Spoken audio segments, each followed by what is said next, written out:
What is the Euro 7 standard and why should you be concerned about it? Currently, there are two standards for internal combustion engines, Euro 4 for petrol vehicles and Euro 6 for diesel vehicles. These standards were introduced in the 90s and have become increasingly more strict as the years have progressed.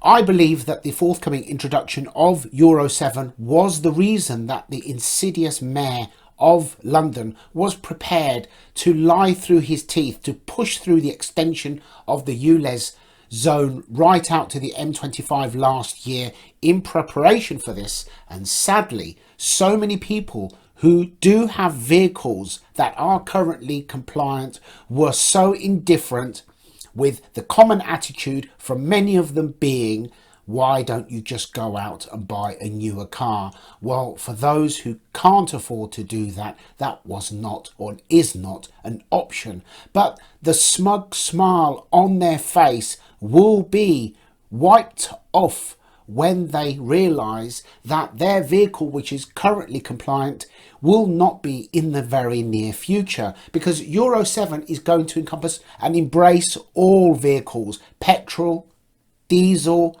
hybrid and electric vehicles.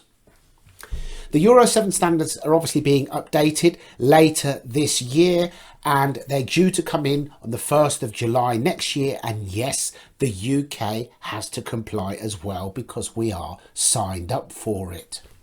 Euro standards regulate exhaust emissions such as carbon monoxide, nitrogen oxide, hydrocarbons and particulate matter.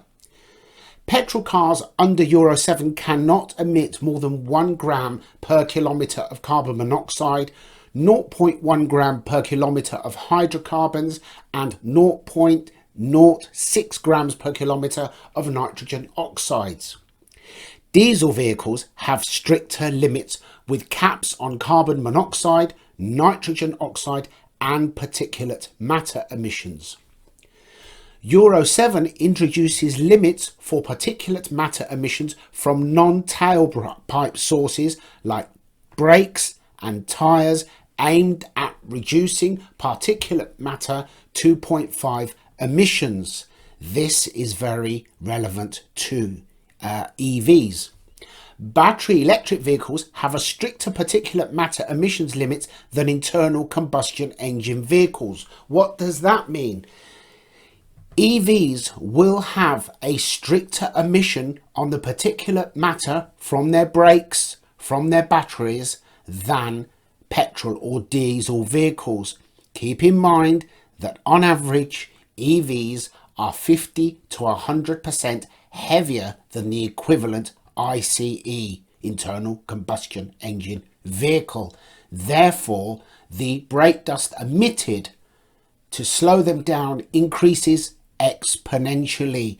Many of the EVs and hybrids on the road now will not meet the Euro 7 standard, and anybody who thinks that the Mayor of London, should he be re-elected, will not move the goalpost to Euro 7 at the first opportunity needs to think again.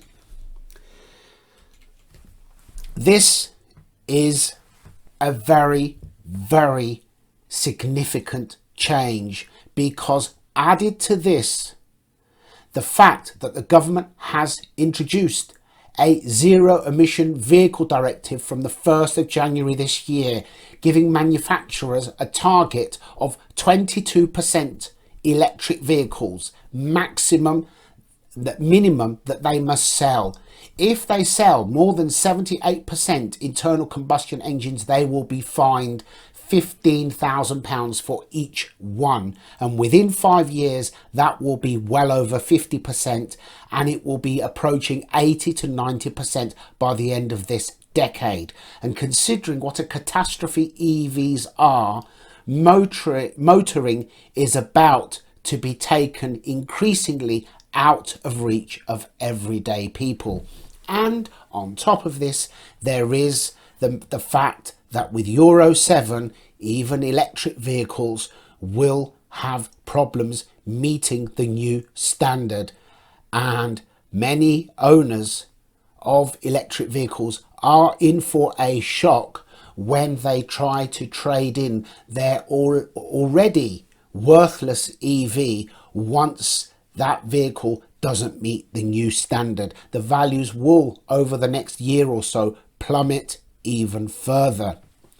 On top of this, there is the actual emission of particulate matter from brakes and tyres, which I will cover in another video, which makes EVs far less environmentally friendly than we have been led to believe.